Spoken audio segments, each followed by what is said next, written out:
UK and US just signed what Trump's calling a major trade deal. But let's be honest, it's more of a handshake at the moment than a contract, as there are months worth of paperwork to deal with yet.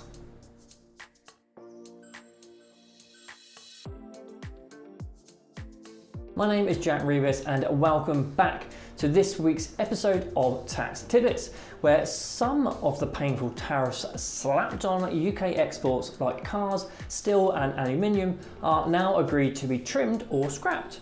For cars, the US has kindly agreed to only charge a 10% tariff on up to 100,000 vehicles, and the 25% tariffs on steel and aluminium have been binned, although export quotas and conditions will apply.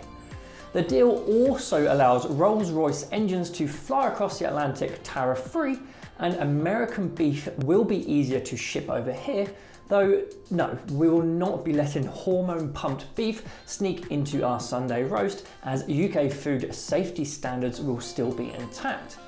Meanwhile, both sides are still scratching their heads over how to deal with pharmaceutical trade and the UK's digital services tax on tech giants like Meta and Google remains firmly in place, much to America's irritation. For UK businesses, this means some reduced costs and easier access to the US market, but plenty of red tape still stands between them and any real long-term certainty. Once again, HMRC is in the doghouse. The Public Accounts Committee has released another brutal report calling the tax authority a lumbering dinosaur that's getting pricier to run and somehow worse at its job. Costs are up, performance is down, and public trust is circling the drain. The pack wants HMRC to stop making life harder for taxpayers and maybe take a few notes from countries that have actually figured out how to do this stuff properly. Despite spending £4.3 billion collecting tax last year and hiring more top-tier staff, HMRC's efficiency has dipped. Making tax digital continues to be the phrase that gives accountants nightmares, and trust in HMRC is slipping fast, especially among big businesses. The committee's overall message was to shape up, simplify, be transparent, and for the love of spreadsheets, stop wasting everyone's time and money.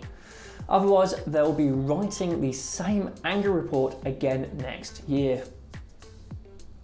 The Bank of England has trimmed interest rates again, this time from 4.5% to 4.25%, marking the fourth cut in a year. It's also dropping strong hints that more cuts could be coming, though any future moves will be gradual and careful. The decision comes amid fears that the ongoing global trade war could hurt UK growth, although it might also help lower inflation as cheap goods get rerouted our way. The bank's rate setting committee was split on how far to go with the rate cut, with some actually favouring a bigger cut.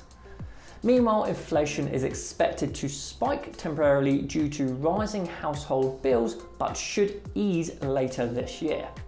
For businesses, lower rates could mean cheaper borrowing, potentially freeing up cash for investment if they're feeling brave enough to spend it.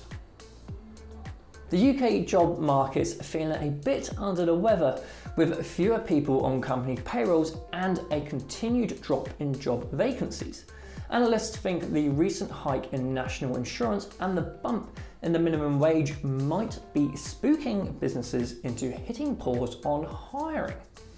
Unemployment has crept up to 4.5%, and while pay rises are slowing down, they're still outpacing inflation.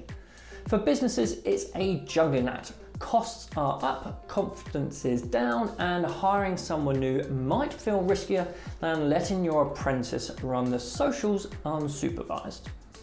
The UK government just dropped a new growth plan aimed at giving small and medium defence businesses a serious leg up. The Defence Secretary says the country needs a faster, smarter military industry to keep up with global threats.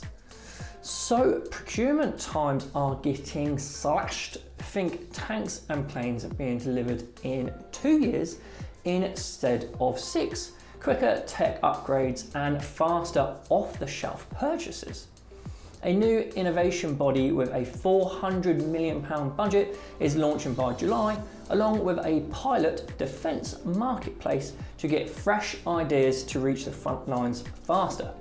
Basically, it's Dragon's Den, but for missiles. It's all part of Britain's push to become a defence industrial superpower, with the bonus of creating more skilled, well-paid jobs at home. Thanks for tuning into this week's episode of Tax Tidbits. Don't forget to like, subscribe and share if you found this helpful. And as always, drop any thoughts or questions in the comments below. I'll catch you in the next one.